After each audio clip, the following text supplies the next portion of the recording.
You are listening to the Hello Sport Podcast. Let's go. What's up, punters and dribblers? Welcome back to the Hello Sport Podcast, home of unqualified opinion and unwavering bias. It's correct. It's Monday, the 8th of March. No, it's the 9th. 9th? Yep. Monday, the 9th of March. Correct. Almost the 11th. And then the 12th, 13th. Sure. I'm not going to disagree with you. No, you're not. How are you? Good? I'm good, man, yeah. Yeah, you good? Yep. Nice. Yep. Lovely weekend. Daughter turned 1. Congratulations to Suki. Momentous occasion. Which I think is actually probably good to get out of the way because people are like, why aren't you the Manly game? Yeah, why? Roasty, you fucking dick. Listen. Jokes, love you, Roasty. Yeah, we would have been there 1,000%. We would have been on the hill for a bit. We would have been in the Japanese lager bar for a bit. 4 points. 4 points. 4 points in that. My daughter's birthday on Saturday. Had a few people over. It was nice. It was beautiful, but it was family time. So get off our back. Yep. Leave us alone. Yep. There were reasonable excuses. Yes. I maintain had we been there, it would have been a different result. Well, of course it would have been. We did post a hype reel and then didn't go. That's true. But it wasn't about like we're going to be there. It was about the footy's back. Good Day Hill's back. But I've just explained why we weren't No, there. I know. But Roasty quite rightly was like, he thinks that the game was lost because we weren't there, which is true. No, it is true. There's every chance that because they grow an arm and a leg when we're there, the boys, and they see us up on the hill and just 4-punch up in his lager bar. But if you were of the opinion that we were dogging the boys, if we just couldn't be fucked to turn up because there was a bit of rain about, no, incorrect. Because guess who's going to be there this Sunday? This has been in the calendar for, guess what, a full year. A full year when she was born. Yes, when she was born. Full year in the calendar. Get over it. Get off our backs. Yep. We'll be there on Sunday. Yeah, we will when we pump the Knights. When we pump the Knights ripping and tearing. So I think that's just good to address early, but happy birthday to my daughter. We'll get into some more specifics of the game later, but, it was good to address. Just quickly. And I just want to let you know, just let you into a little bit of the frustration that comes with moving house, because I am moving house. Yep. I was out there the other day, and I got all the locks changed. We were given a bag of fucking keys. I'm like, let's just change the locks. It's too confusing. So that every key is the same thing. Yep. And then as I'm leaving the house at the end of the day, the locksmith comes, he does that. At the end of the day, I'm leaving the house, and I go to close the front door, and I'm trying to lock it. And then I just push the door and it just opens, and then I try locking it in, push the door and it just opens, and it's just, that's all you need to do. I call the guy. I'm like, mate, his front door doesn't lock. He's like, oh, well, that must have been a problem from before I came. And I go, well, did you check the door after you put the lock in? He's like, nah.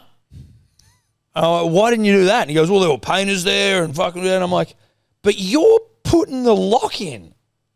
How do you not check? Give it a little kick, don't you? You fucking just checked that it works.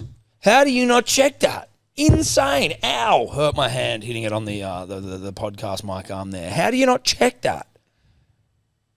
Anyway, he's meant to be coming back out today. So we'll see. You better not charge us, the dog.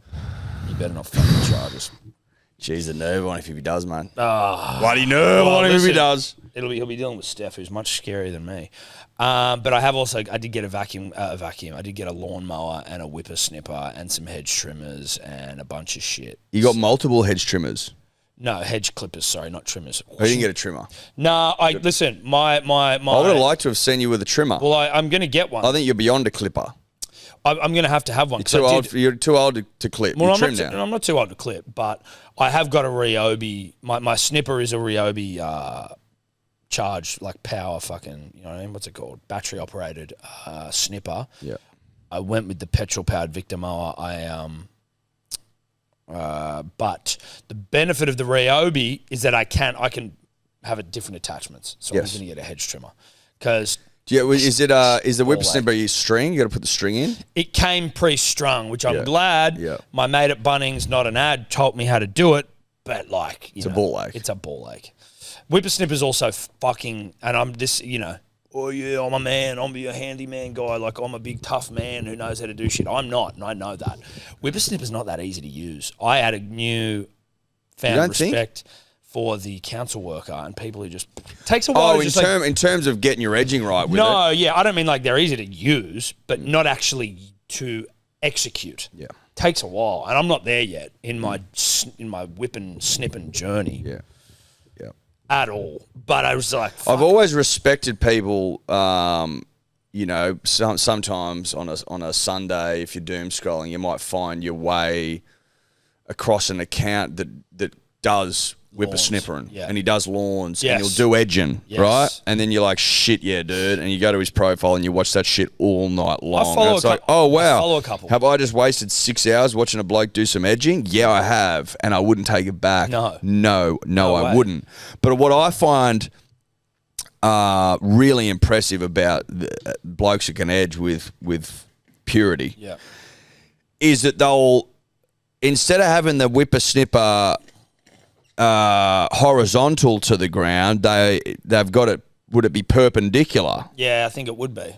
And then they start working at an expert level. It's angles, baby. It's angles. And my backyard has got a couple of moments where the perpendicular snip is required, and I am not. No. You don't just rock up and go perpendic. No, but I tried a couple of times. I was like. But of course you try, but that's... No, but it's... Well, of course, you tried, right? And respect for trying. But I'm also like, this feels like this... I'm not ready yet. No. I'm not ready yet. That's I'm big leagues. still trying to master just the parallel snip. Yeah. The parallel snip, which is your ridgy-dig, which is your out-of-your-box snip. Yes. I mean, there's levels to that, obviously. But that perpendic stuff... it takes your breath away. It does. If it's done correctly. No, when done correctly, it will leave you breathless. That's right. But so listen, man, I'm just on my journey, and some people are giving me shit as well, and I don't mind that, right? You give me shit, go for it. You're snipping then cutting, right? Well, about me work, clobber. You're snipping then cutting, right? You mean whoosh. Snipping. You're snipping and then mowing. Snipping and then mowing. No. You mow then snip. I did. So I've always liked to snip first because then the mower will suck up.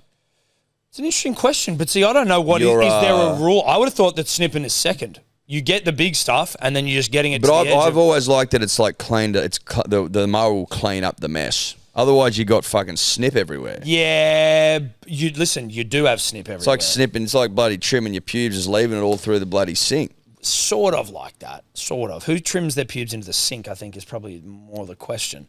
You know what I mean? But do you trim your pubes into the sink? Into the sink? Into my sink. Yeah. I've got my own sink. Why not the toilet? I've got my own sink. I can do what I want. But like fucking... I've got my own sink. Oh, sure, dude. No, like, and I get that you've Left sink, strong sink. No. And congratulations to you for having your own sink, but when like a toilet is exactly where you need to go for pubic care. It's not a bad point. It's not a bad point. I'll take it on board. I'll take it on board. Yeah, take it on board. I'll take it on board. Take it on board and just think about that next time. No, it's not a bad point. It's a fucking pretty good point. It's not a pretty good point. It's a pretty good point. Better angle too. Well, there's way more angle, and there's a technique. You cover that seat in the paper, and then it all just goes. It's a way better option. Okay. Sink's a bit high. Well, it's tippy toe stuff. Yeah, you're on your tippies. It's Portnoy stuff. Yeah, it is, dude. Don't get on your tippies for a sink trim. That's ridiculous. God. Listen, we all learn, right? Yeah, we're all just out here trying to whip a snip, whether it's your pubes or it's your backyard. That's right. But maybe take my little pointer on board. Listen, I'll tell you why I won't. Because why? Because I like the mower, to me, is a more effective form of grass cutter, right? The whippersnippers for areas you can't get to with the mower. Correct. Right. So I use the mower. I redline the mower as far as I can take her. Let's get into every bit of this and cut it true and honest. And then I'll snip with just the little leftover bits. But see, where I would look to, right, and we can bow this after my point. Oh, okay. Right. So I don't get a right reply. Of course you do. No, okay. But I don't think we'll need one. Okay, right. Is that if you snip the fence line, you're snipping the paths, you're snipping around trees, you're snipping around a bloody washing line if you've got one, You don't need to redline your mower. You don't need to put the blades into areas where things could go awry. You know what I mean? No, of course not. You don't need to because it's already done. And what's best is that the area is cleaned up. Then it's mess free because otherwise you've mowed right, and now you snip all this long shit all over the grass. You can see it. It's visual. So listen, I'd say this about any mower or any time that you mow. Particularly, listen, my lawn is new to me, and it was long as fuck. It was like it was up to me shins. You'd lose your boots in certain parts of my lawn. And you had your boots on. Of course I had my boots on, mate. You're going to get a little bit of pube residue, of grass clipping residue over the grass anyway, and I don't mind running a rake over it generally. So I'll do a mow. I'll wait for the things some of the leftover clippings to dry out over the course of the day and just give it a quick little rake. So you'll rake your whole lawn? Not the whole lawn, because you don't need to rake the whole lawn, but I had to rake, and maybe it's because of the amount of grass I had, to be completely honest. I went over it with a bit of a rake at the end. Well, you would need to. I'm in a different situation. If you've got knee-height bloody shin-tickling grass... Yeah. If you snip that, it's going to be sitting on top of freshly mown grass. It's going to stand out like a sore thumb. Yeah, but see, it's along the periphery and along the edges. That's where the eye goes, Yeah, mate. but there's very little. Like, after you've done a mow, the snipping is not that much. So you rake up a bit of snip at the end. It's not a big deal. You rake up a bit of snip. You just do. That's fine. You don't have to. No, but you That's will have the to. No, point. regardless of your approach, I think there's going to be a bit of snip. Okay. Anyway, listen. Well, I agree to disagree. I was overwhelmed by the amount of people that reached out with mowing advice, and I will say this, and I'll say it once, and I'll say it for free. None of you agree with each other, and it completely left me overwhelmed. I didn't know what to do, so I just went in there and I got whatever I wanted. Victor, the Inflictor, 18-inch super mulch. Is that right? Yeah. So Four blades. Four blades. We need four blades. 4 blades. And it inflicts? Comfortably inflicts. You got a shed? No, I've just been leaving it outside. Right. Well, that's good. Yeah, undercover. Got a bulker bag, 1,000 kilos. Not a big deal. But just put that over it. Don't have a shed. That's obviously Need a shed for your tools. a shed. I've got under the balcony. There's a space, which I'm just gonna for now. It's chicken wire and shit. I just had to clean it out, but I'm just gonna put stuff under there for the time being. If things get stolen, that's not great. What can you do? Oh, man, I wouldn't go that far. I don't think someone's going to come around and steal me mower. Who's going to come around and steal your mower? Underneath it? It's like it's such an effort. Oh, it's hard work. It's a lot of work. Fuck, mate. that's hard work. You wouldn't bother, would you? And once I get a bloody guard dog, mate. Oh, that's right, mate. As soon as you get Anyway, one. sports podcast and that. Punters and dribblers, our race day with Four Pines on April 4. The tickets are on sale. Holy hell in a handbasket. I'm horny for this day. Move quickly, punters and dribblers. This Yep. thing is set up for absolute golden success. Yep. Day one of the championships, on the longest weekend you can get. It's 4 glorious, pure days of bedlam, right? It's not 3. It's not dicking around. It's 4. Yep. Friday, Saturday, Sunday, Monday. This thing's smack bang in the middle on a Saturday. Set up for absolute sheer delight. Tickets include food and booze all day or from the time you get there till the time you leave if you want to be specific. But it's ripping and tearing with your mates. It's all getting on the same horses and trying to whip them home. It's glory. It's dressing up. It's feeling good. It's putting on your fineries, mate. It's whipping home winners together as one. It's looking dead up the straight from a luxe little suite. That's right. You know what I mean? Everything you could want and more. Tickets in bio, on the trot, Hello Sport, 4 Pines, ponies, baby. Ponies, baby. Hey, how good was Nathan Cleary? Unbelievable. And the Sunday morning release was well received. It was. Shout out to the Sunday morning release. Sometimes it takes a particular genius to come along and disrupt things where you look back and you go, geez, that was obvious. You know, geez, that was simple. But simple change is not necessarily that obvious. Or that simple. Or that simple. In this case, it was highly simple. And very obvious.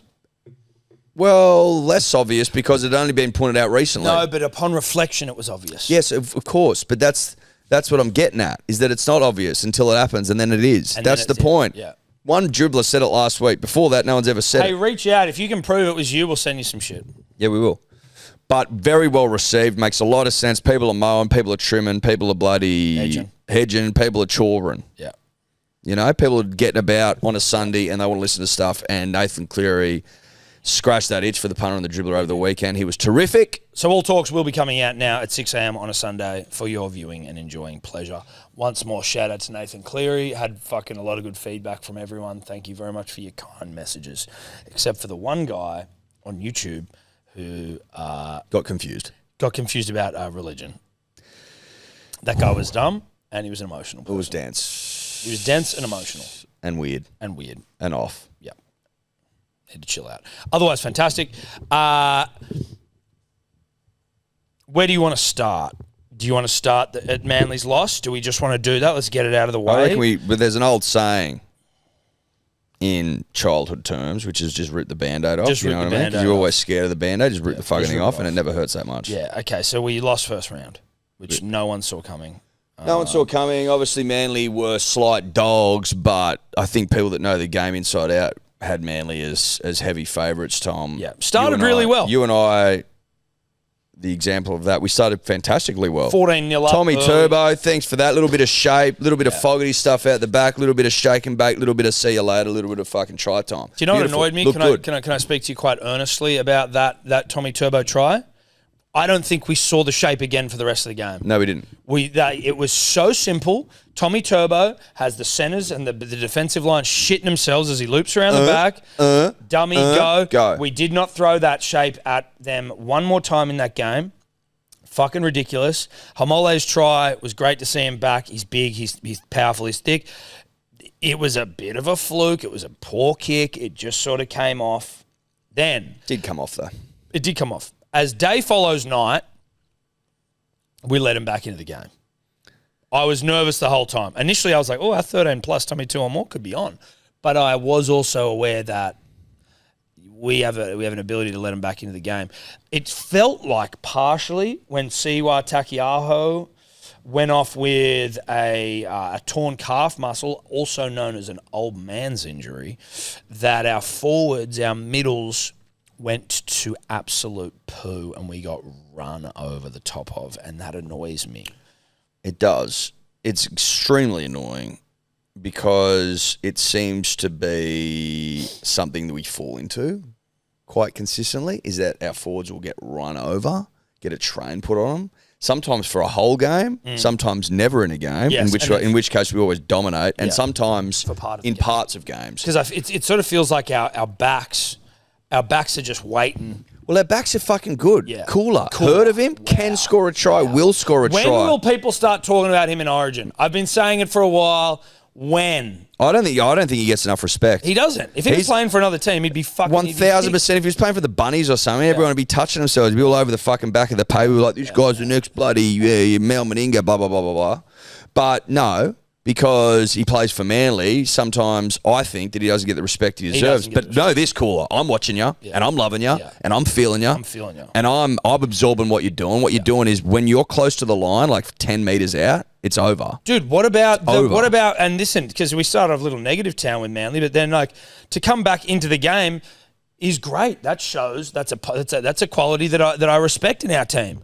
And I tell you where it started in the 73rd minute with Stubby Cola bouncing off, I believe, a man by the name of Ethan Strange. Got bounced. Bounced him. And then gassed him, and then Tommy Turbo back inside, and then I think maybe Jamal got over. Oh, so maybe it was the 74th minute. It was 2 tries in 2 minutes. Well, yeah, no, so Cooler, and then maybe gets the pass wrong to Tommy, but that's okay because Tommy's so bloody brilliant. He makes things happen. He holds it up. Jamal, thanks for coming, 74th minute. Then obviously they give away a penalty, charging down Jamal when he goes for the bloody 2-point field goal. Yep. Penalty, bang, scores are even, 28 all. You think, Jesus Christ, we're up and about here, the boys. We receive stiff shit to the fans that left early. Yeah.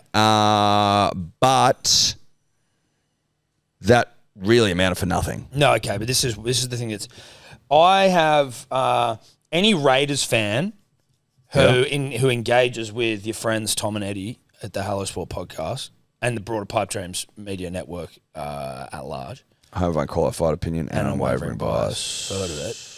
They have said to us in the past, listen, Jamal Fogarty, like, not clutch, this, that, and the other. And I'm not saying that he isn't, but I'm saying that's what a lot of people We're certainly say. not starting there. We're not starting there. And no one's saying that either. No.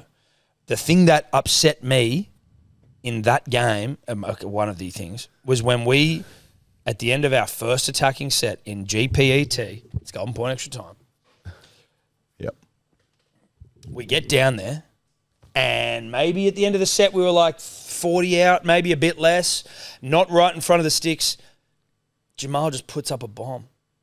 It's like, dude, take a fucking shot. I don't care where you're at. Take a fucking shot. Well, or if you go, okay, I'm putting up a bomb into the corner, then the boys need to D the fuck up. And you know what happened?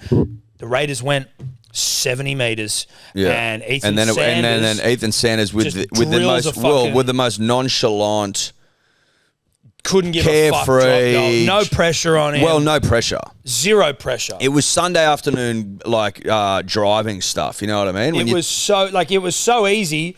Everyone was just. It was like a weird, like everyone was like, "Wait, did he get that?" Like they're celebrating, but Ethan Sanders isn't. There was back-to-back moments of poor pressure. Back-to-back moments that cost us. No pressure on Jamal's kick. And even still, he could have gone for a droppy and you still put pressure on. Go for the droppy. But go for the droppy and put pressure on, right? Try and back him up. Be the man of the moment. Back your thang up onto him. Back your thang. But then when Sanders... Mate, how many times were we pulling our hair out on the stream when Bulldogs were playing the Dragons about no one throwing a deep pill so you could have space to kick a droppy?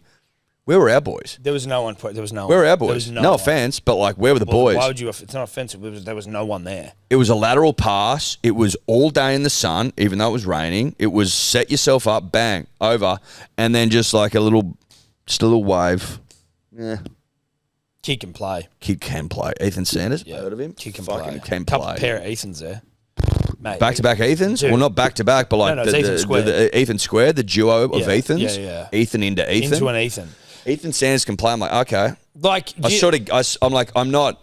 You never get really many Ethans in the world generally, right? So the fact that there's two in a team, I kind of almost think you're in a simulation. Mate, for me, it's Ethan Hunt, right? Obviously, Mission Impossible. Read a book, and then it's Ethan Strange and it's Ethan Sanders. And I don't think I know any other Ethans. No, that's it. I can't speak to any. I can't think a single Ethan. You know what I mean? And if I can, I won't say him for just so I can make it. Well, I can't think of any Ethans. No, I can't think of any. It's Ethan Hunt, it's Ethan Strange, it's Ethan Sanders. Ethan Sanders. To get two Ethans in a team is kind of bullshit. It's complete bullshit. It's complete bullshit. And I'm also like, fuck you, Raiders. Yes. Where'd this kid come from? Also, what I liked.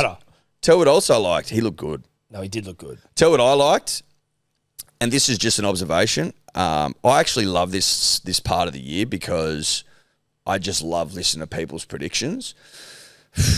Raiders, everyone keeps saying Raiders got the best pack in the comp, but like, mate, they're fucked now. If you let Jamal go, they're fucked. I'm like, are they? Doesn't look like it.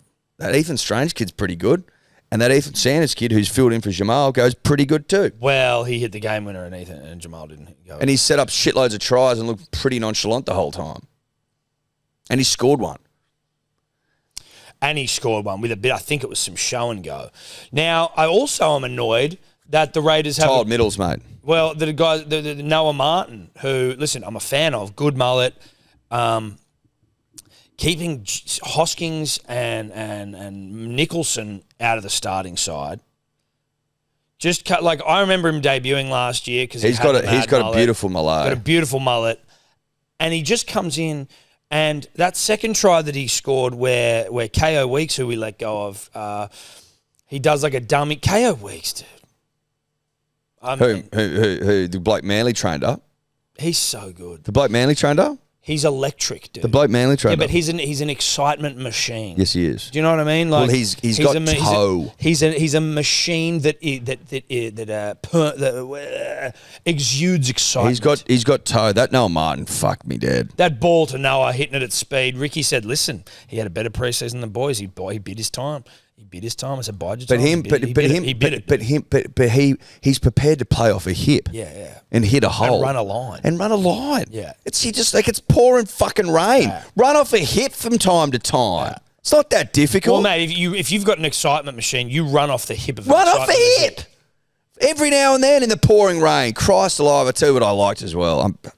I'm coming in here with an elite honesty. Yeah. because Justin Langer told us to. Yeah. And I just got to say that Ricky standing in the pouring rain the whole game. Was he in the rain the whole game? Pretty sure. I thought he may have come down as the game was on the line. No, I think he was down.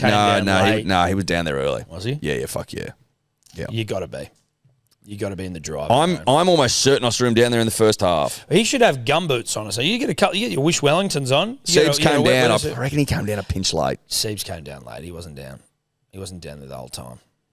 He wasn't. And that's fine. Each their own.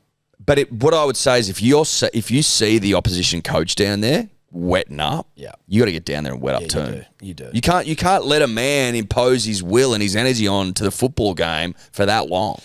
And listen, Eddie sold out 4 Pints Park. Shout out to it. Good Day Hill was looking real good in the wet.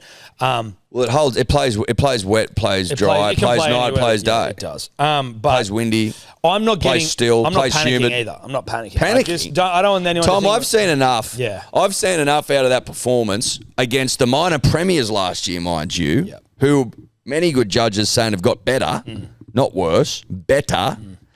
And we turn up and we give it to them. It's a good point. We almost beat the minor premiers, and we didn't even make the final. Who've got better, not worse. Yeah. And I mean, Noah Martin is testament to that point that I'm trying to make, right? Ethan Strange, another season under his belt. Ethan Sanders. Colonel. Colonel Sanders, that's right. And we go out there and we throw a bit at him. Cooler, superb. Tommy Turbo, superb. Like there's Jamal Khashoggi. He had moments. He scored a try. He hit a penalty to win, to get to level it, and then didn't take a drop goal. So, there's mixing and matching. We can fix that. Joey Walsh did not get a single minute on the field, and I can't help but think he needs to start the game for one of our halves and put the other one of our halves in hooker. Or to the bench or whatever. He was 14. He didn't get brought on. No, I'm saying bring him on for one of our halves. Who can play 14? Who can play 14 or hooker? I don't care really. No. What I need to see is something in football terms we call razzle dazzle. Yeah, and it depends because obviously it's early and we're not panicking. No panic here. We were saying this in the preseason. No, of course. But what I will say is not panicking is that. Do I look panicked? No, I'm not panicked. No, because I'm not. 28-29, extra time. Yeah, minor premiers. Got better. What I am saying, though, is if things don't improve, and again, we almost beat the minor premiers, but if they don't improve, I'd prefer to suffer through a season where young Joey Walsh is ballooning his craft than to just persist with... Well, I think what you're saying is you'd rather go down playing fuck it footy, right, go down as a gentleman. Yes, go down, exactly right. Than to go around flailing in the water. Like a coward. Yeah, I'd like to go down, playing violins and cellos on board the Titanic. Mate, I'd like to perch up a seat next to the violinist, the person playing the cellist, sit down next to them, playing beautiful music. You and I have a couple of Negronis, maybe a few martinis, maybe a few brandies, right? Brandies, we go down with the shit, wearing our finest. Yes. That's how I want to go down, which I think that's Joey Walsh. That's Joey Walsh. I want to go down dressed in my finest, drinking brandy with my old mate Tommy Burns, watching Joey Walsh play fucking footy. That's what I want to see. Yeah, applying his trade. That's right. Learning the game of rugby league. Shoot me for it. I just reckon we can move one of our halves elsewhere. I'm not saying get rid of him. I'm not saying drop him. I'm not saying get him out of the side. I'm saying just move him around. Move him around. We can shuffle the deck chairs on the Shuffle Titanic. the decks. Isn't that what they say? Anyway, let's move on. Shout out to Manly. Nothing to see here. We will be at 4 Pines on Sunday. You best mother effing believe. Punters and Dribbles, the Parramatta Half Marathon. Tickets are almost sold out. And if you want to be part of the Good Day Goers, link is in the bio, but you got to get it done now. I know it's a long way away, and you might be like, I'm not sure what I'm doing yet. It's going to sell out, though. It's going to sell out. So that's the point. So if you want to do it with us, if you want to be a goer for life, then you must join. Use the link in the show notes or use the link in our bio on Instagram. It's the only way to do it. If you're also signed up already and you want to join the goers, just email someone at the Parra Half Marra. And they will be able to switch you over. But if you do join the Good Day Goers, there is a free running shirt that comes with it, and we're all going to do something after the run. We'll go somewhere for a beverage. Yes, we will. For a little rip. Anyway, that's the Parramatta Half Marathon. Link is in the bio. Link is in the show notes. Lincoln Lewis. I'd like to take a step back because you got to go back to go forward. And I want to go back to Thursday night. Parramatta, Melbourne Storm. Shout out to Justin Hora who came on the live stream. He's one of the all-time greats. Shout out to Justin. Just good to have the big fella in the saddle next to us. He's superb. He's elite. He's best in class. And if you missed it, and he's a good human. And we're handing out 13 plus jumpers. It's like if you missed it, shame on you. You have an opportunity this Thursday to be better. Yeah. Right? And I'd say pick yourself up, dust yourself off, and turn the fuck up for the boys. Now, it was 52 points to 4. So the Eels season officially over. And I hate to see that. You hate to see that. Oh, mate, well, like you and I have been big supporters of them for a long time. It's disappointing to see the Eels not perform. And you never want to see a proud club like the Eels go down so early in the season. But know this, the season now over. It's done. We can put a line through the Eels. All their sycophant fans that have been bloody just losing it over the Lomax stuff. Like, you've got nothing now, really? No, you don't. Lomax thing's done. It's done. You've been absolutely fed near to death. Well, it's embarrassing. And that's back. They're the first team in NRL history to have back-to-back round 1 50-point losses. Mate, it's over. And that's so gross. Listen, you started well. Sean Russell scored a try. I think, great, okay, cool. And then once the blowtorch was applied just slightly, just marginally, as I think the Storm CEO said, can you just apply the blowtorch? You proceeded to fold over the kitchen table and allow the Storm to give you a big hearty one. Yes. Right? Yeah. You were into it. It was consensual. You were loving it. Yeah, they were absolutely loving it. Squealing in delight. Legs behind the head. Legs behind the leg, getting an absolute pounding. Squealing like mirrors on the roof. That's right. It's mirrors. It's bondage. It's hot ball wax. Gags. It's hot ball wax. gags. Yeah. It's the Whips. 10th. Yeah. It's whips. It's everything, right? It's masks, gimp masks. That's right. It was serious gimp mask territory there. Yeah, it was getting you out of a fucking box. Pulp Fiction style. That's what it was. And listen, a lot of Parramatta fans that we were in touch with over the weekend were like, because there might be some of you out there who are like, fucking, yeah, but it's like most of you are like, this is embarrassing. Like, fuck my team, which is completely reasonable to feel that way. Your coach, Donk Riles, seemingly the only man with a penis worth acknowledging at the moment at the Eels, was like, we need a schooner of reality. And I'd say this to Donk, you might need a bit more than that, son. You might need a 6-pack of reality. Maybe you need a case of reality. Maybe you need to pour out a big old bag of reality onto the bloody hot plate and rack a couple up. Yeah. A couple of big fat lines of reality. Yeah. A couple of 8 balls of reality, I think, is just what the doctor ordered. I think it's the least you can do. The least you can do. And if you want to get really fair income, Donk, I think you need a schooner of concrete, mate, to harden the fuck up, as they say in rugby league. Schooner of concrete and an 8-ball of reality. Yeah, because that was just disgraceful rugby league. It really was. Shout out to everyone who tipped the Eels because, they were showing a bit when they showed a bit. Well, they won a couple of games in the end of last year. The Storm are a different fucking breed of cats, dude.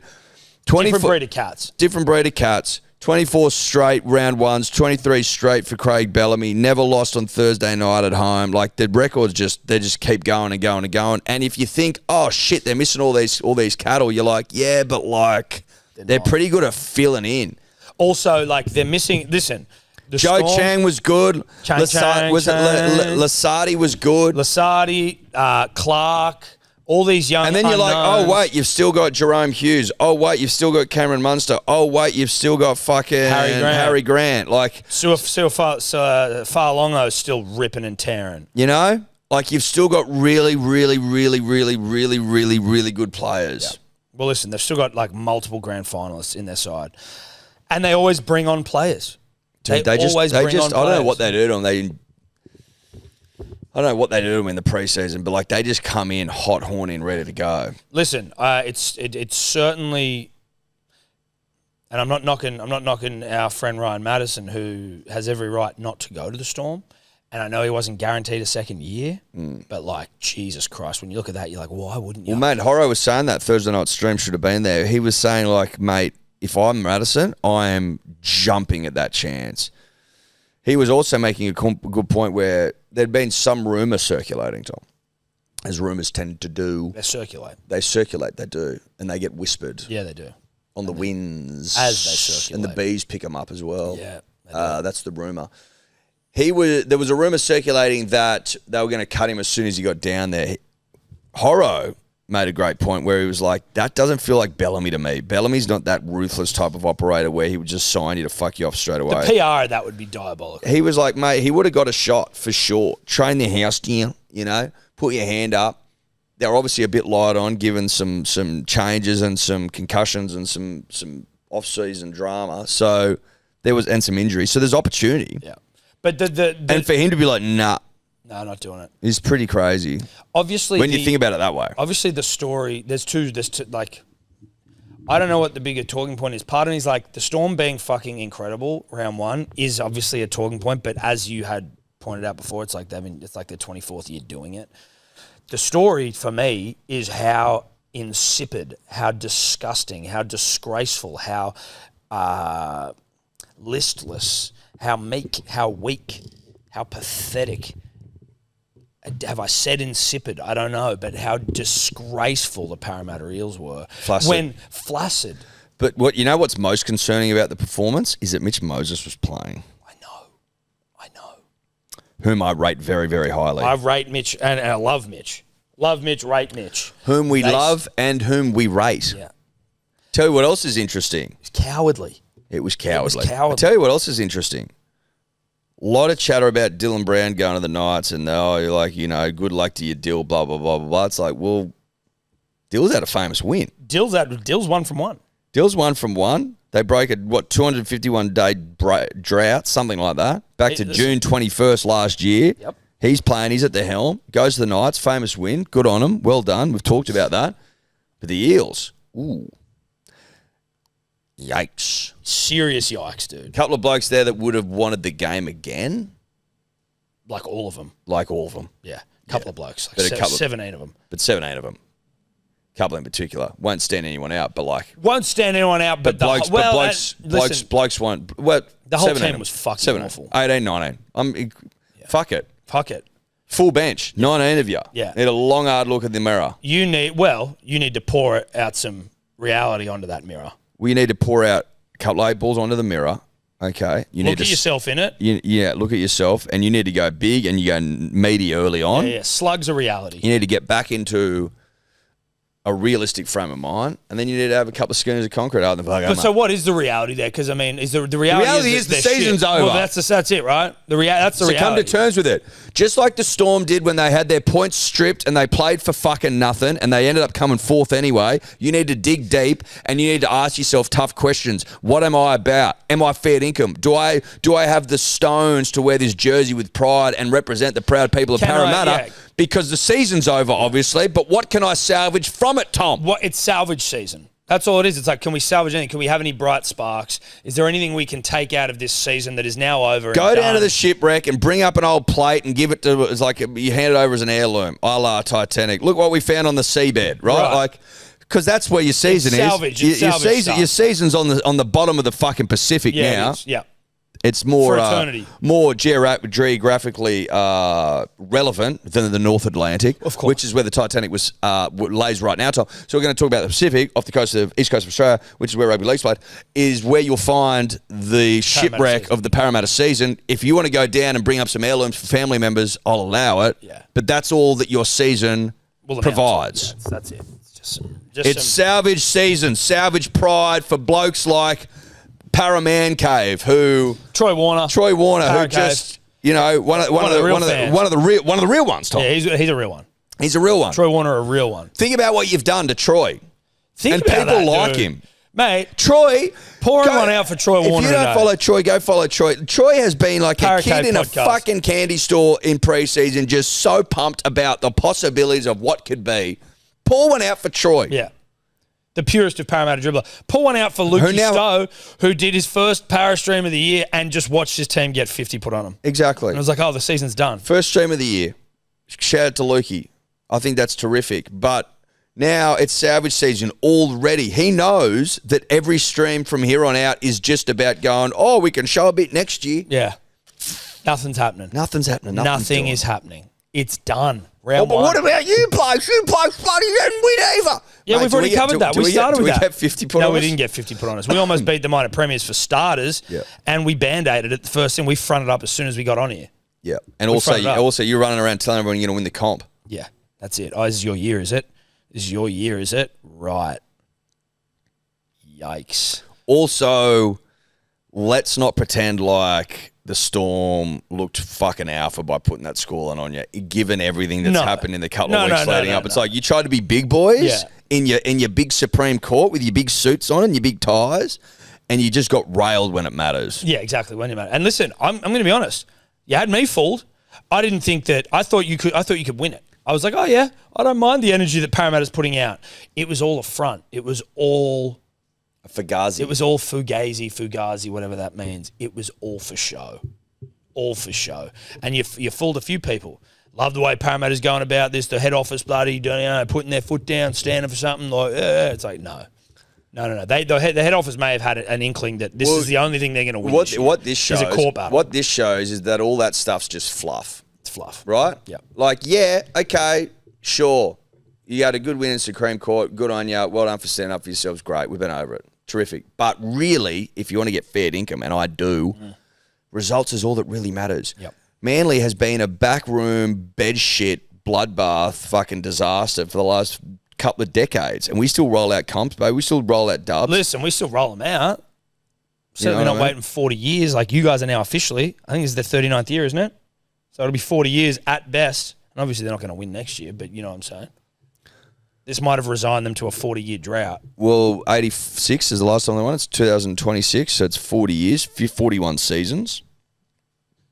40, just call it 40 years, way easier. Well, it's 40 years. 40 years this year, it's done. So how many is it going to be? Is it going to be 50? It's going to be 60, 70, 100 years? Like, what are we talking about? Is it going to be a billion years, 2 billion, 3 billion, 4 billion years? 4 billion. Well, it's going to have to be 4 billion, 5 billion. Sun's got some go. Sun ain't done. I'm going to ask chat right now how long the Sun's got. It's literally the 40th year this year. Yep. So this is the 40th year. 1986 was the last win. Thank you, Wiramu. Wiramu on the ones and twos at the back there. Also, 63% completion rate from the Eels. 63% completion rate from the Eels. But both teams look pretty shit because, I mean, the Storm missed 29 tackles, which is a lot usually, but then the Eels missed 38.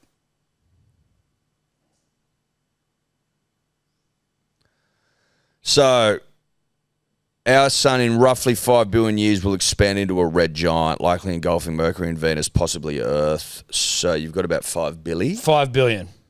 Which is not nothing, but not looking good. Listen, we've been across this. But it's sometimes nice to just do a gentle reminder. No, it is. It's good. So listen, schooner of reality. No, 8 ball of reality. 8 ball of reality. It's schooner of cement. Schooner of cement, 8 ball of reality. Yeah, that's what you need just to salvage your season. Season's done. Season's done. Season's over. So there's actually nothing to salvage, but we know what we're saying. Punters and Dribblers Rugby League is back, and holy hell, it's nice to get your hands on a couple of NRL same-game multis. No, I'm not any good, and no, I haven't picked a bet all year, but I'm still having fun. It doesn't matter, Tom. It's about the process. You got to iron out the creases early in the season before you can come home with a wet sail. I still don't know what that means. It doesn't matter. It doesn't matter, but I always start slow. Much like many of the rugby league teams you've seen, I start slow and then I build into my season, which never gets that quick, but I build into it. So listen, I have every confidence that I will. Every confidence? Yeah, every confidence, mate. But tune into About Even, the number one betting show in the country, for all of our rugby league bets each week. If you're going to have a punt, always responsible, please, punters and dribblers. But always with our good friends at Nets. That's right. What's gambling really costing you? For free and confidential support, call the number on screen or visit the website. Can we just get up, Willie Burns, the results from the weekend generally? Just a reminder, 52-4. Warriors 42-18. Didn't see this one coming as much, but then obviously hindsight 2020 in that. No, but there's signs, and that's what's annoyed me from a gambling perspective. If you want to see how we went, tune into About Even, the number one sports gambling show in the world. What I am annoyed by, Tom, is that you just need to look at facts. Yep. And the fact of the matter is the Roosters are one of the poorest starters in the entire NRL.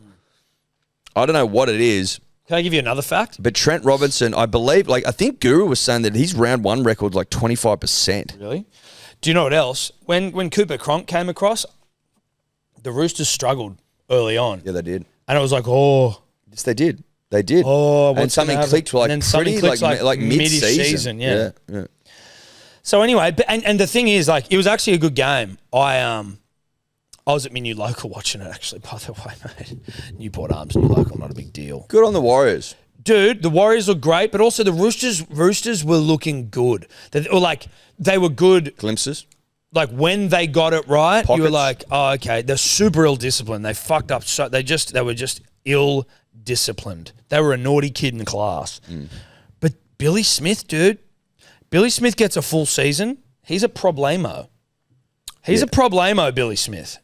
He's big and powerful. He was doing it easy out there on the edge. Give Billy early ball and see what happens. Give Billy some early ball. Still got Pops Peps Browse to come back. Yes, they do. And Bobby Toyer ruled out early. Yes. So there's things. It's not panic stations there at all, but also. But they do start very, very, very, very slowly. DCE got fucking and this Friday they've got the Rabbitohs who look good. And you know who's going to be running it daily all night? Fucking David Fafita. I heard of him. Daly, unfortunately, Daly a friend. Dear friend. And, you and I are friends, and we speak honestly to each other. We have moments of honesty. Yes. Everyone here is friends. We're all honest. Daly's a friend. Daly, it's easy to say now because he doesn't play for Manly. Defensive issues. Probably due to age. He was a great defender at Manly. Oh, yeah. Well, I mean, he was a great defender at Manly. That's right. And he's become a poor defender based on the one game I've seen. Based on the one game I've seen, him playing for the Roosters, that may be an area where teams are going to attack. Kurt Capewell went over all I would expect David Fafita to run what they call in rugby league a train at him all night. That's what I'd expect Friday night. AJ going for the record. He needs one, I believe. Has he equaled him now? No, he must be equal. Is he equal? One to equal. Well, you don't run on the field He's talking about storming the field. He'd have to score 2. Well, if that's the math, Eddie, yeah. If it's 1 to equal. But I saw his comments. Yes. And I'm like, well, that's misleading. If people don't storm the field, you're all cowards. Honestly, if you do not, and this is against the Roosters to do it, what a game. Surely he scores 2. Is it at Allianz? Yes. Oh. Surely he scores 2. Surely he scores 2. Trell needs to pass the ball. Trell in the centres is a rugby league problem. Sorry, we're jumping around. We can't get to it, but No, well, fucking whatever. The Roosters game's done. Yes. I've seen enough. Yeah. Latrell Mitchell is a centre. He's such a problem on the edge. He's got them silky hands. He's a big body. He's just impossible to tackle. And I like Jai Gray at the back. Well, it's just it's like we've got... Because he's a workhorse. We just need to fit the best players into the team here. You know what I mean? When I say we, I'm being a South fan for a second. But he's a workhorse. We need to fit our best team into the starting side. So we're going to move Latrell, who's been a fullback for a couple of years now, back to the centres where he's better. That's where reality. He can be more explosive, where you can pick his moments. That first try, he shrugged off 25 people. He can be quiet in centre for moments, and then he can just go boom and explode. You can't be quiet at fullback. No. You can't stop running, man. You can't stop running the fullback. You can't stop running, man. Jai Gray doesn't stop running. No, he doesn't. He's so small because he's so small and cute, and you can put him in his pocket. He's so cute and small. You're like, this is fucking amazing. But he can't stop running. No. Because he needs to make up for the smallness and the tininess. So strong. We'll come back to the Bunnies. Let's just go back up to the top. I just want to shout out the Warriors quickly. Sometimes Warriors fans are like, you never talk about us, man. You were great. You were great. I want you to do well. Can you click into the thingo? You know who was great? I like the Warriors. I like the Warriors. I like the Warriors. There I said it. Yeah, sorry, like the Warriors. Sue me. Chanel Harris, Tanner Boyd. That might be his best game for the Wires. Tanner was huge. But again, their left side attack. Lecker scores again. I'm like, how did I forget about Lecker? Dude, I know. He scored the first touch of the ball. First touch of the ball. Dude, why did I forget about Lecker? How does Lecker not start? Whatever. They always bring him off the pond. I know. And what a luxury. Because he chews people up. What a luxury, dude. Mate, he comes on scores in he did that last season how many times? He come off the pond and score? But do you want to talk about like 7 games in a row. luxury, dude? You want to talk about lap of luxury? You want to talk about like being fed grapes and being fanned with a fucking with a palm frond? It's having lekker halasema. Palm Frond. frond. Is that what it's called? I think so. A palm frond. I've actually never heard that You before. need to check that for us, Uncle Wiramu. Well, it's waking up to a hearty suck, getting fed grapes and fronded, dude. You know That's what I mean? it is. That's liquor off the in bench. a hotel Yeah. that is only got like 8 huts and it's on an island. And, you know what I mean? It's like exclusive. Well, as fuck. it's exclusive. Yeah. Palm frond, correct. Heart frond? Yeah. Thank you. Yeah. Yeah.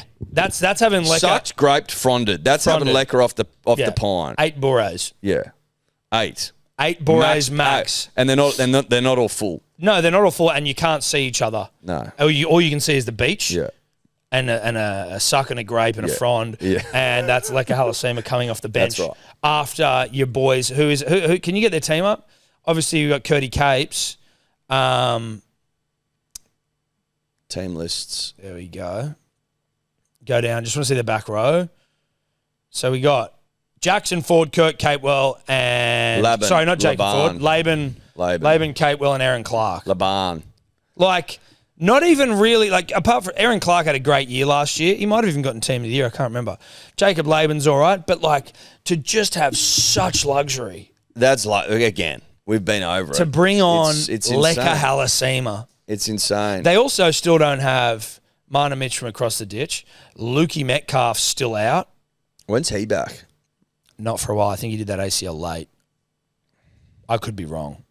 I can't remember. The Roosters have got such a good side on paper. That's why I think it's just about getting it right. If they don't get this right and questions aren't asked, I'll be surprised. Listen, like how I heard someone say on the weekend. How long can you keep rolling out stud sides on paper and not winning shit? I heard someone say it on the weekend. I believe it was on the Sunday scrum. Shout out to Or the it. Sunday sin bin. Triple M? What's the fucking Supremo at the Roosters? Politis. Nick Politis. Very, very, very loyal to one Robbo Robinson. Yes. But you know what he's more loyal to? The Roosters. Wins. So Is that how they said that's it? how they said it. I don't want to sound disrespectful. I'm just trying to be Honest. well, it's more just like I'm just trying to call it as I see it, right? And what I see is a stud side on paper year after year after year. And at least for the last few years, all we talk about is, are they going to make the 8? They've got to go on these like crazy runs at the end, and then they just end up getting bloody bent over, and it's like, oh, season over, ran out of puff again, ran out of puff again, ran out of puff again. Yeah. You can't possibly keep rolling these sides out and not even getting close to winning. Like, they haven't got close. Jackson Ford had a game. Heard someone call that his coming out party, and not coming out like that, not Mardi Gras coming out, just like it was in. Well, he's been around. He's been around, but they were saying this was like his big show. This was Jackson Ford. I can't remember what his stats were, but I think he had a bit of a game. The kid. I reiterate, not coming out, a coming out party. Do you know what I'm saying? Yeah, I do. That makes sense. We should move on because I think the next game is going to get my penis hard. Broncos lose 26-0 to the Panthers. Suck a big fat dick, Broncos Suncorp, fans. full house. At Suncorp, Full game house. 1. Full house. Full house. Full house. Premiers, everything. Suck a fat cock. Wow. Listen, dude, I'm a Panthers man. When Manly aren't playing, Nafe and that. You know what I mean? Yeah, best mates. Nafe and that, best mates and that. The Milky Bar kid, Jenkins, day out, couple of tries. Would have liked to have known. You're going to move Alamotti into the centres. Like, let me know. Listen, you know pay attention. You need to pay attention. Oh, you knew that, did you? Yeah. Oh, yeah. Everyone knew that, man. Yeah. What you need to know is picking try scorers generally with the Panthers is tough because he moves them around all the time. All the time. Right. Well, so you need to know that. All the time. You need to know that.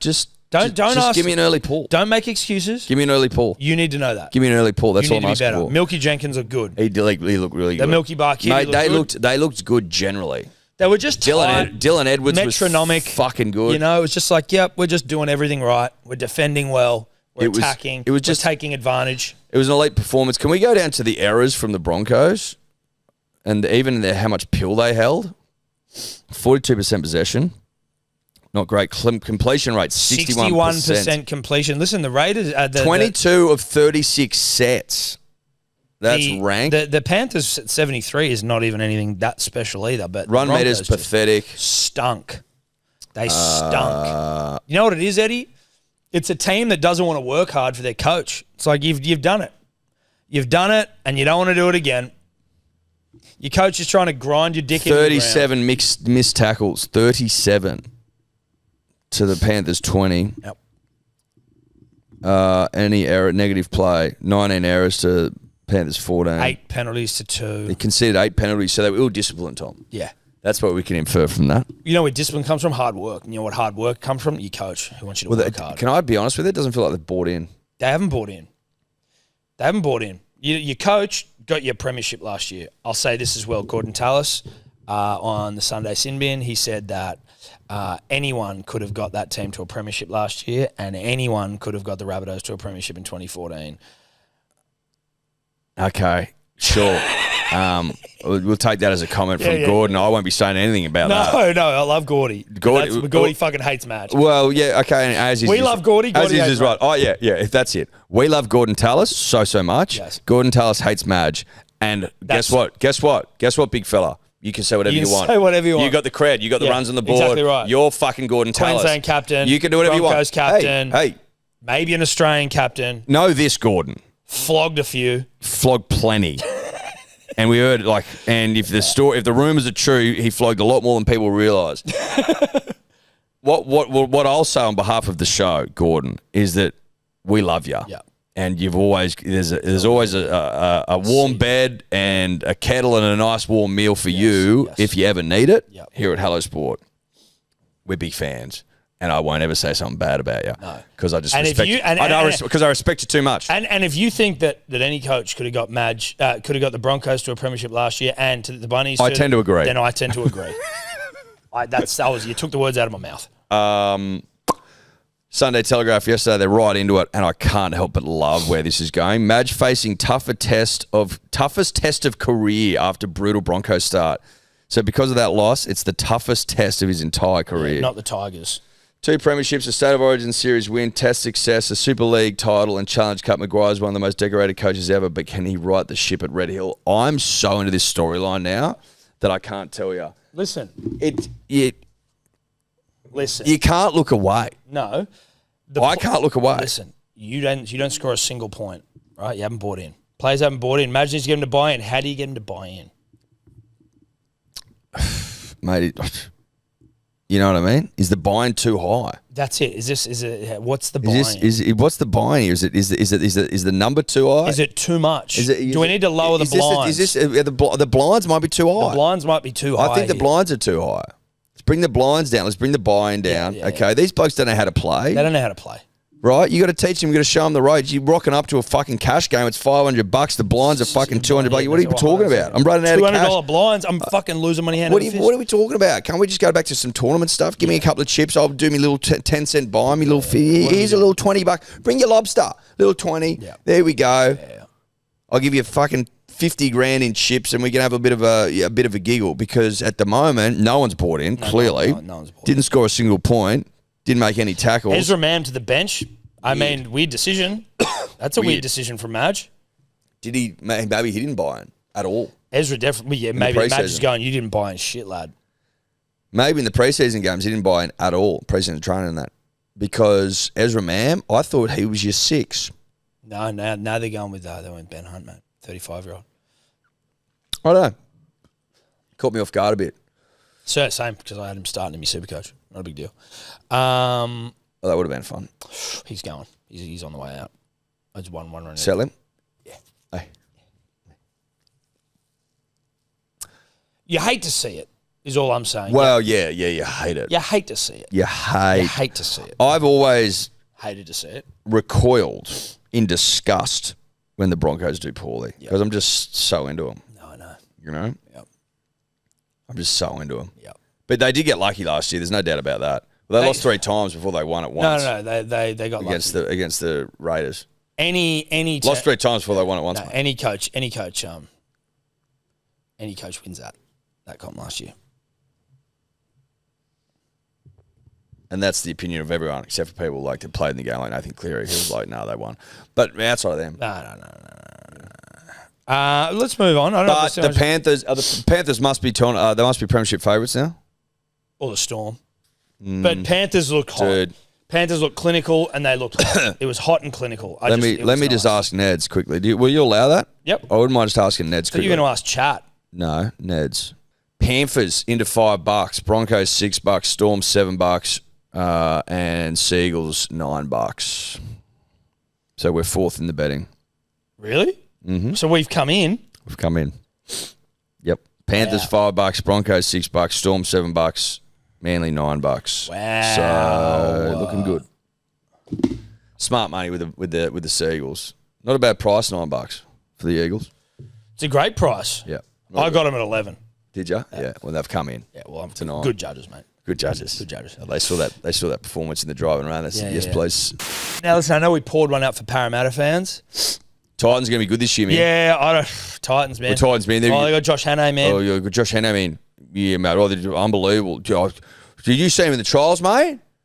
How good are the trials, mate? Yeah, didn't they almost win the trials? It was Parra. The two teams that were 1 and 2 in the trials Got pumped. got both 50 put on. And the 4 teams that were in the bottom 4, this is courtesy of Random Stats Guy, give him a follow, all pumped. Did you see Rando putting up shirtless videos? Yeah, I did. Loved it.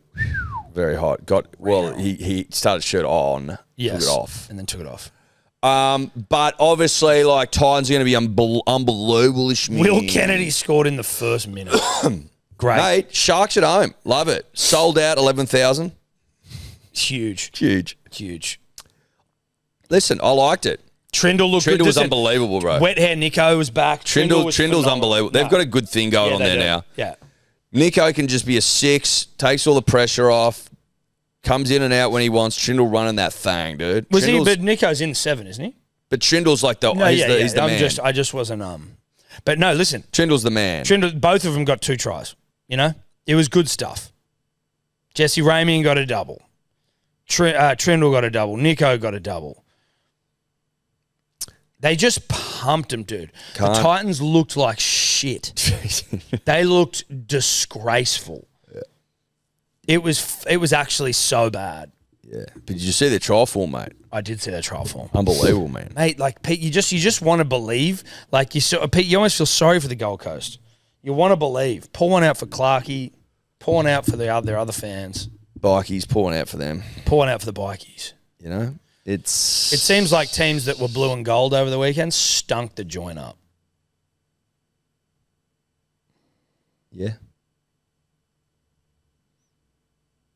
Yeah. Blue and gold. Parrot. Thursday night. Saturday. Yeah. Pumped. Like the Titans probably aren't that upset in terms of they're upset, but the 50-point thing where it's like, yeah, we weren't going to win the comp. Whereas the Eels were all like, they were auto-fillating themselves. That's the difference. And that's why we're not going hard at the Titans here, because you could see this coming a mile away, really. Well, yeah, listen, at some point you see a 50-point score, maybe not round 1. Maybe not round 1. Round 1 50's tough. Point is that no one thought they were going to win the comp. No one was talking in those terms. People were talking in improvement terms. Not good, bruv. Not good at all. The Sharks will be hot this year. Well, it's hard to tell with the Sharks. It's obviously the only Titans stink thing, so much, but like the only thing I would point out to rabid Sharks fans touching themselves. Rabbit Sharks fans? Rabid. You said rabbit. Rabid. Oh, you're saying Sharks fans that are rabbits. No. No. Although if there are any rabbits out there that like Sharks, like they're into them, then this isn't for you. This is for rabid Sharks. So you're not including rabbits? No. Is that it remains to be seen if you've got an underbelly or not. Well, because it was the Titans. That's the concern. How hard is your belly? That's the concern for the Sharks, is when the whips are cracking, How right? hard's that belly? How hard's your belly? Is it like that really hard, distended alcoholic's belly, or is it a little soft baby belly? Right. We want a distended, weathered alcoholic's belly. I want a bloke. I want the sort of belly you'd see on a bloke who's had a bottle of Jimmy by lunch. Yes. And he just chews through schooners. Yeah, and can flog blokes senseless. Yeah. If they even look at him wrong. Yeah. Or they take his stool at the bar. Yeah. He also urinates at the bar and no one pulls him up on it. Well, listen, the amount of money it costs to get rid of him, like, you'd be losing money getting rid of a guy like that. You can't get rid of it. You can't. It's better for the establishment if you just clean up his urine. Well, that's right. You just bring in the pressure hose, the gurney when you've closed up for the evening. You've rolled him out. Well, or you just have a mop on the go. Oh, you mop up after spilled drinks. You just have a fucking Jimmy's urine mop. Yeah, Jimmy's urine mop. That's right. Don't get it mixed up with the one in the kids' play. Because otherwise, if he's in there from open or close, and he's been pissing in there all day, and you haven't cleaned it up, it's going to stink out the joint. That's what I mean. So you got to clean it up. You got to mop on the go, and Jimmy knows that. Jimmy doesn't give a shit. No, Jimmy doesn't care. Just keep feeding me schooners. Yeah. When you go into the slappers, my belly's as hard as a rock. Hard as a rock. I won't eat. I might have a springy, but that'll be it. I'll have a couple of springies. Well, they give you springies. Yeah. You get a free springies from the pokey room. That's what we're looking for in the belly of the shark. Remains to be seen, but a great start. A great start. You can't knock that start, right? That's what you. If you're a real team, if you're about it, if you're the Storm, real team. Panthers, real team. Sharks, real team. You would suppose. Yep. The real teams did real shit when they needed to. You play the Titans, and you're a real team. You're meant to beat the fuck out of them. You play the Premiers in the Broncos, and you're a real team. What are you about? You go and put 26 on them, and you don't let them score a point. You're the Storm, round one specialist against the Eels, who are all fucking hyped. Yeah. It's like you put 50 on them. That's right. And if you are coming up against the minor premiers from last year who've got better, and you drag them, and you dragged them to Golden Point, you know what I'm saying? That's exactly right. That's exactly right. That's exactly right. So shout out to the Sharks. Well done. Well done to the Sharks, dude. Congratulations. Happy to see it. Last but not least, the Rabbitohs get the job done. Dolphins, Leaky. Yeah, but that's what that's scory. It's a scory, but leaky, but scory. Because Sebo said this before. He's like, very leaky, but very scory. Sebo was like, "How about the Bunnies?" I'm like, "Yeah, yes, absolutely yes." Very scory, very scory, but geez, you were leaky. Shit, you were leaky. Is he gone? Yeah, he's that's like. Where's he gone? Slingsby, playing golf with slingers. Oh, nice. Yeah. I love that. That's why he was putting up muscle shirt photos, apparently. Oh, because he's playing Bonnie Doon and it's big. Yeah. Long. Slingsby, shout out to him. Shout out to Tommy Slingsby. Listen, they were really good. I really it was nice to see the Rabbitohs get out there and score some points. They're an exciting team, and they're obviously going to be there and thereabouts. They've got the players. Well, they've got the cattle. They do. Yeah, it looks like Ashton Ward, their seven's going to be out for a minute. He had a moon boot on, and which brings in Humphreys. No, he's suspended for 3 weeks. So I think it's Jaden Sullivan who will probably come in. Okay. Were they going to go with Ward over Humphreys generally? Don't know. It's hard to know at this point. But they were impressed. What's his name? Wayne was like, I was impressed with Ashton Ward in preseason. I think I read end that. of last year and then the preseason. Yeah. I mean, are we disappointed in the Dolphins here? Yeah, a little bit. They were hyped as fuck. Yeah. Are we a little bit disappointed in the Fish? They were hyped, man. Leaking 40 points. And they're at home. At home, leaking 40. Sure, you were scory, but you were more leaky than the Rabbitohs. Insanely leaky. You were scory. You were scory too, but you were leaky. Back and forth, to and fro, but shit, Latrell scored twice. Campbell Graham twice. Jai Gray gets over. Hubner, heard of him, have now. 70 points in the game. Nice little Sunday 70-pointer.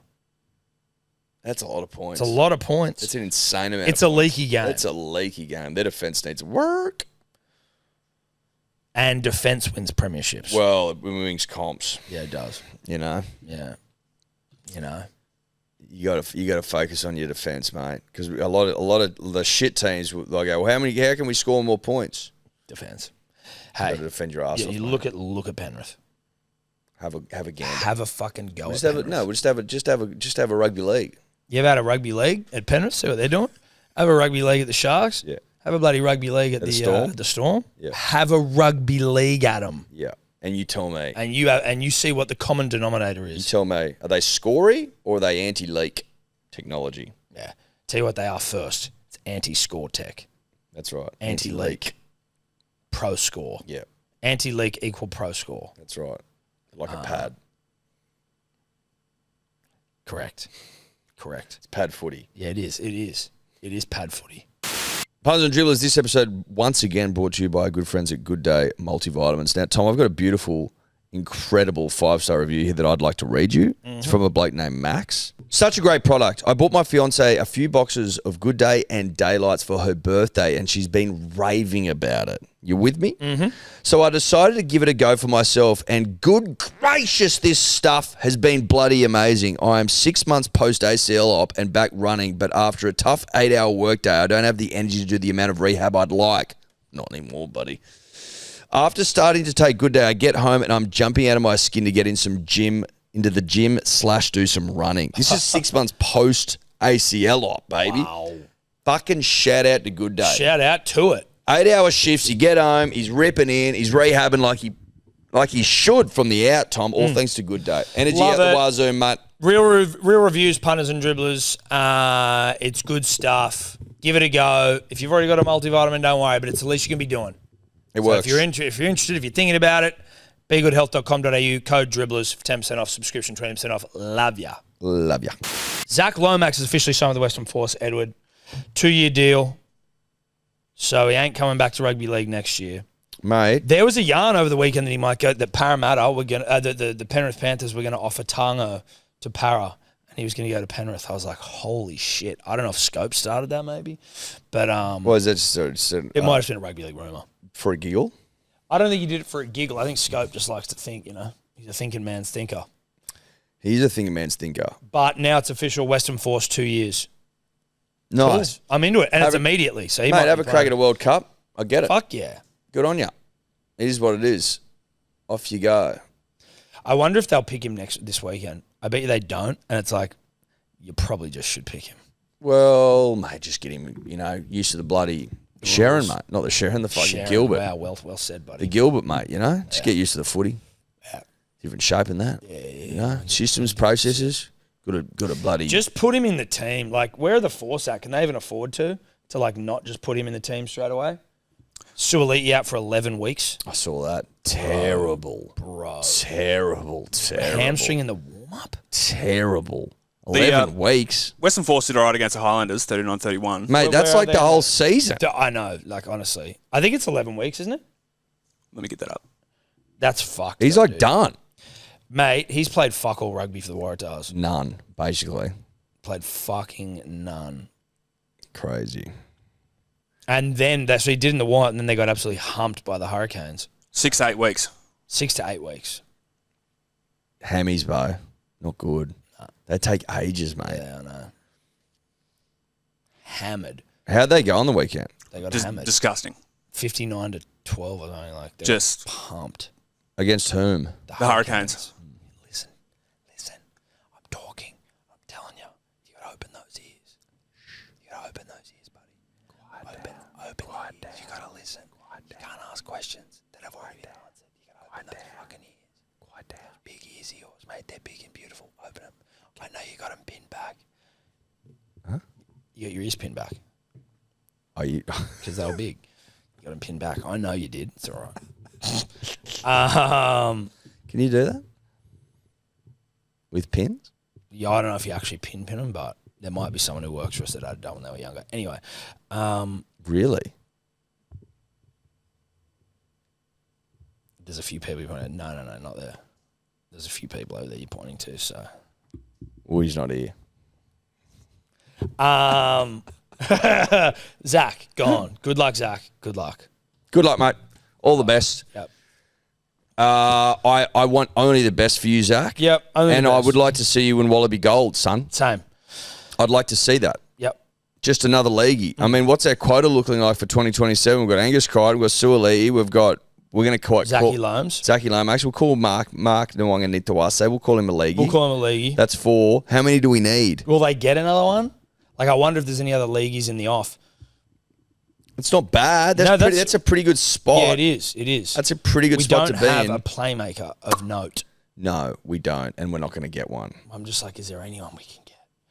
Carter Gordon won it for the Reds on the weekend against the Brumbies last minute try, but Did he play a game for the Titans or none? not one. Oh, I think he ran off from the bench. maybe one. Are you talking about the Reds here or the Titans? Titans. Does that Count as a league. count as leaguey? Yes, I'm grasping. No, I think it does. I'm grasping at straws. Titan, but did he play a single league game, Will? Played one. So You go. So we got 5 we leagues. grasp 5 leagues. 5 Good spot. leagues. England lost to Italy. First time ever. Yeah. That's the second loss in 2 weeks, I think. Italy and someone else. They lost to Scotland. Good. We love that.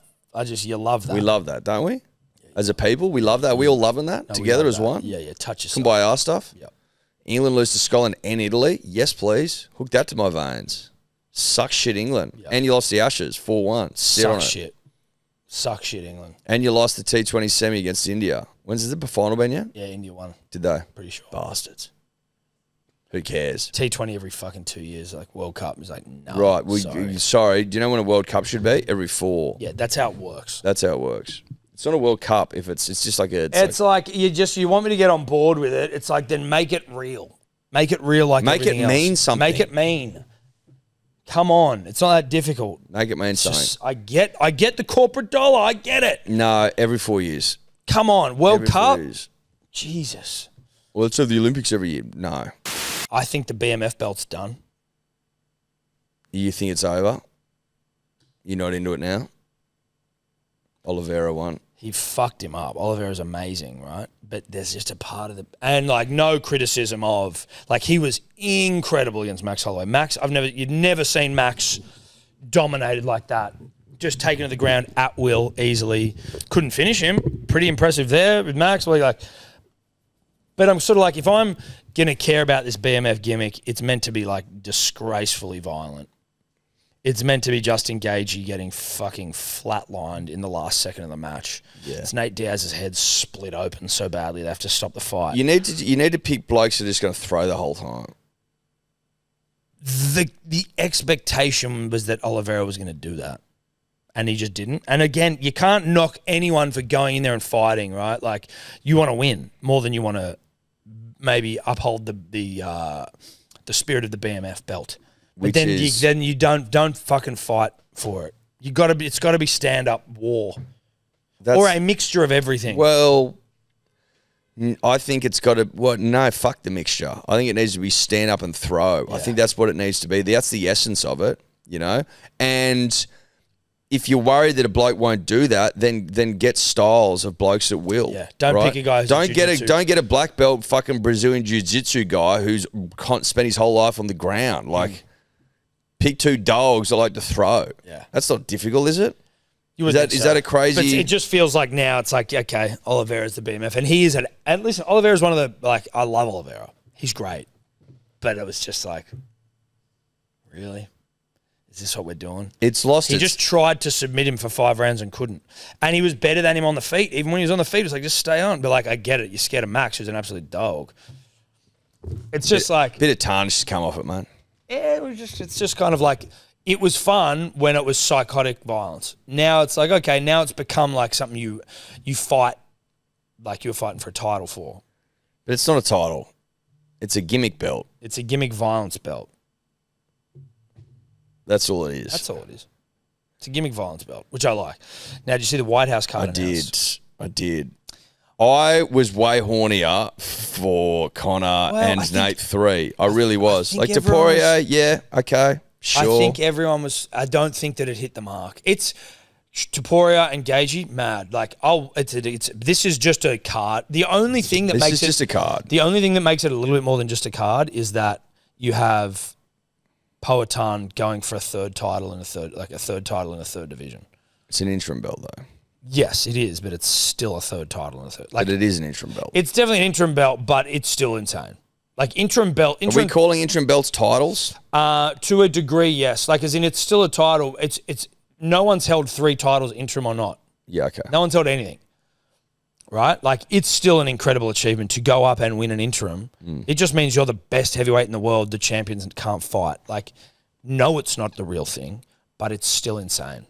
It's more than anything than anyone's ever done, right? So it's still a first. But again, it is still an interim, Eddie. And an interim it is. Know that. It just doesn't, like, Michael Chandler versus Roofy, okay. Bo Nickel versus Dowkhouse, like whoever that is. Lopez against Garcia, again. sure. It's not.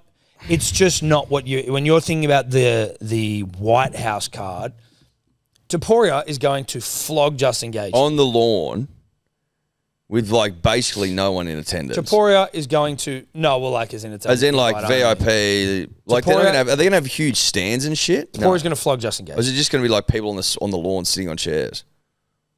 I don't know. Taporia's going to flog Gage. It's not memorable. It's not memorable. Cyril Gahn has never won it. Cyril Gahn just keeps getting fucking tipped into title fights. He never wins. Listen, in fairness to Cyril, he was actually looking okay in that first round against Aspinall before he poked both of his eyeballs out. Sean O'Malley, mad. I love Sean O'Malley. Unless what they're trying to do here is create BMF-style fights. So, like, Pereira and Gahn are not going to the ground. This is going to be a kickboxing. They're going to kick the shit out of each other. They're going to, like... which is good, right? Gaethje and Taporia. Gaethje's a phenomenal wrestler. Taporia is a Brazilian jiu-jitsu black belt. They're probably just going to stand and throw. O'Malley going to stand and throw. I don't know Zahabi. I'll be honest with everyone. I know Michael Chandler likes to throw him. Bo Nickel, a wrestler, predominantly. Have they put the flat earther on on the prelims on the undercard? That'd be good if they did. Pro-Trump flat earth. Yeah, that's right. That's why. That's exactly what I'm talking about. What's his name again? I can't remember. That's why I called him the flat earther. It's just disappeared out of my brain. One of the great follows. I just think that this thing was begging for Connor and Nate 3. Once you said it to me, I haven't been able to stop thinking about it. Yeah, but they just, and even Connor said it over the weekend. He's like, mate, they're not doing that. The commercial, it doesn't stack up. Is it Bryce Mitchell? Bryce Mitchell, yes. Because he would just sell out an arena. Yeah. But it's like, are we not doing, is this not a moment thing? Well, clearly not. No.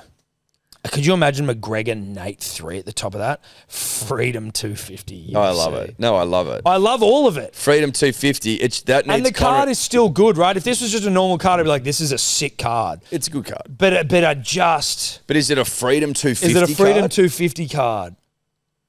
I don't know. Listen, it could definitely deliver because they've gone like BMF style matchups where it's just hopefully going to be violence. The Freedom 250 card. That's obviously what they've done. I hope, though, that at the very least they're talking to Connor and Nate in the background trying to get that thing going. Yeah. Okay, if it's not going to be the Freedom 250 card, whatever. Whatever, though. Get me something. Then make sure it's happening in Vegas by the end of the year. Yeah. Give me a Christmas card with Nate and fucking McGregor. Is there a world where you'd go to Vegas to watch a Conor? I would go. Yeah, fucking, yeah, 100%. If that gets on, okay. No, we're going. Okay, if that's on, let's make a promise to each other. I've obviously never seen him fight. If we can get a Conor Nate 3 in Vegas, we're going. Here we go. Put it on. Just do it. Why wouldn't you just do it? We're going. We're going. No, you and I are going. It's been decided. It's already decided. That's decided. That's that's something that I don't think you can miss that in life. No, you go. You do it. You go. You 100% go. And you rip. It's like a real short. But stay. where is this thing happening? Like, where's it at? No you idea. read more of this shit than I haven't heard. What's going on? I've only heard Connor. They're definitely talking to. I haven't heard, and I've heard Nate Connor 3 whispered, but I've also it wouldn't shock me if that doesn't happen. It's not like it's the thing they're talking about. It's been thrown around. Yeah, but he's like, oh, Connor's going to fight Chandler. I'm like, what? I don't think that's going. That's boring. That's clearly not happening now. No. Poor old Michael Chandler. I want him to fight Nate. Yeah, for God's sake. You've already had 2 of the fucking fights. You only need to have 1 more. Settle this fucking thing. Yeah. So I can go with my old mate. Christ. Yeah. Not asking for much, Tom. We're not asking for Lord much. knows you and I never ask for anything. No, we don't. We never ask for a goddamn thing. No. We're patient and we're prepared to just go with the flow. You know what I mean? We don't want to rock the boat. No, we don't want to rock the boat. Heavens. Yep, we'll take it if you're going to give it to us. Sweet. But like for once, I want to ask for something. Yep. And what I'm asking for is Connor and Nate 3. Yeah. Yes, they haven't fought for ages. I don't care. No, I don't. Hype me up, Buttercup. Anyway. Tom Aspinall signs with Eddie Hearn. Yes. I don't know what to make of that as much as it's just like these guys are just like dick measuring here. Like, sure, sign Tom Aspinall. He's still got to deal with the UFC. UFC's dealt with a million fucking managers before. Like, it's not that big of a deal. It's not a big deal at all, but it's just interesting. Watching these two blokes, these two big cocks go toe to toe. I love Eddie Hearn. Dana's winning. He just is. He's winning so far. Well, like, what are you going to do? I'm going to pay Tom Aspinall this, and if he doesn't like it, he can go to the other huge MMA promotion, which is... Yeah, exactly. He's got him by the sack. He's just completely got him by the sack. Bare knuckle, mate. You know what I mean? Yeah, do you want to go to that? Do you want to get your face cut up? How are your eyes? No, he's got him where he wants him, right? Is Jai Opetaia fighting today, Will? Can you check that? No, didn't they get fucking... Aren't they fucking him around? The IBF They stripping him? The IBF are, but he's fighting for the Zuffa title. So he's fighting for the Zuffa Cruiserweight title, and it was also going to be for the IBF Cruiserweight title. And the IBF have said the IBF... Why is that? Because it sounds like they're being pussies. They flew over and were like, their reasoning for they flew over, the IBF representative. Apparently they get a per diem from Zuffa for like, by the time they're there. They fucking took the money. They took Opetaia's, like, he's got to pay a sanctioning fee. They took that and then they just fucked off, got back on a plane and left. And they were like, we didn't like the way that Dana put the belt down at the press conference. He disrespected the IBF belt, so we're not the belt's not up. It's like he's defended this belt for 4 years. What the fuck are we talking about? Yeah, no, he is fighting. He's fighting what time today? It'll be soonish. Hot. What a fucking joke that is. Yeah. What a complete joke. Yeah. And again, and to Dana's point, Dana's like, these guys are going to doing our job for us. Like, they're acting like fucking idiots. Hey, pumped to be back with 100% footy. Very pumped. Very, very pumped. We love our good mates over there. Love our good mates over there, 100% footy. Your friends, Tom and Eddie. Back every week, baby. Well, we're going to be a part of the show every week this year, every Punters and week. Dribblers. That's the power of Dribble and Yarn. Yes, right? sir. That's punter power. That's power of the podcast. And without you fine dribbles out there, an opportunity like this would never have arisen. Well, it would never have arrived and it would never be possible and you'd never be looked at for such a prestigious opportunity, right? Yeah. To essentially call Phil Gould a colleague. A colleague and a right? friend. And James a friend. Bracey, colleague and a friend. Danica, colleague. Friend, colleague. Cam Smith, colleague. Friend, colleague. Colleague, friend. Peter Overton, Pete, P.O. as we call him. Friend, colleague, friend. friend. You know, and in the whole wider family at Channel 9. The broader 9. Scotty Cam, colleague. Cam, colleague. Friend. Carlos, Loss as we call him, colleague, friend. Well, he's been a friend for a long time and now a colleague. Or colleague once more. You know, Sarah Arbo, colleague, friend, colleague, breakfast show, you know, you get it. We're part of that stable. We're part of the historical legacy media, the fabric of Channel 9. And what you're seeing here is you're seeing old media, legacy media, and new media. Yeah. Just shake hands. I think that breaking of I think bread. Richie Beno might have been given a lifetime contract, so we are, and by extension, colleagues with him too. May he rest in peace. May he rest in eternal heavenly peace. But the contract, it hasn't expired. Ray Warren, colleague. He's got a pretty sure he's got. I think he's got a lifetimer. I think he's got a lifetimer. Colleague, friend. So not nothing. But we are very pumped. So 100% footy, flagship NRL show. Mondays. See you boys in there, 100% dribble. Thanks for having us back. We love you. Yes, sir. Now, quick Super Coach Eddie, thanks to Good Day. Who won the $50 dues this week? All right, the winner of the $50 courtesy of Good Day is the Nuts. Joshua, well done, son. The Nuts. 1,570 points. What? Who's in his team? That is absolutely insane. I'm going to read your team, mate. Harry, this is starting side. Harry Grant, Payne Haas, Trey Mooney, Dylan Lucas, Isaiah Yeo, Hylam Lukey, Nico Hines, Cody Walker, Herbie Farnworth, Latrell Mitchell, Tom Chester, M. Leo. I don't know his first name. Moses Leo. Scotty Drinkwater, Kinney on the bench. Noah Martin on the bench, David Fafita and Keon Colomatungi. Noah Martin on the bench is huge. But he played like he's on the bench. No, that's what I just mean, like, to have Noah Martin who you've put in your reserves and he gets a double. And Fa'alongo from the Storm is his flex, who got 116. Shit. That's a good flex to have. So well done to the Nuts. Joshua, 1,570 points. Why would my it's $100? Email Turbo at $50. Hellosport. Sorry, $50. Email Turbo at hellosport.com.au. And he would be leading. Obviously, it's only been one round, so he's in the box seat for $5,000 after one round. Correct. Why? I want to see what my boys got each week, because I want to see what my team got this week. Just go to go to my team. It's still there. My team's not. It's all gone. What? Really? Yeah. It says Latrell got 59. Didn't he get like 100 and something? But then it says Teddy got 102. I'm confused. See, but Cody Walker, it says he got 47. Teddy got 92. Have you got? No, you've got your thingo on. You've got turn the SC, turn the plus off because it's giving you a expected number. Oh, there you go. Listen, Eddie, My skipper let me down big time. Same. Reece Walsh did not fire at all. Lasardi was good.